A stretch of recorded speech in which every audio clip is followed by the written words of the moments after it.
fikambanana Fisemare izay tonga teny anivon'ny fitsarana teny Anosy teny, naneho ny firaisankina, naneho ny fiara zany ao anatin'ity olana eo anivon'ny Madagasikara ity. Arahantsika indray ny akombavao makasika an'izay.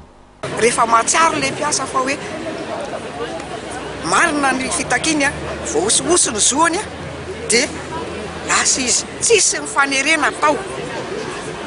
Zay zany aloha zava fa io foana zany napetraka hoe nitereny nefa ny zavatra misy eny mpiasa nge ny tena terena am'izao anginy nalefa ny réquisition zao ndray koa alefa ty zavatra ty amin'ny fitsarana ty.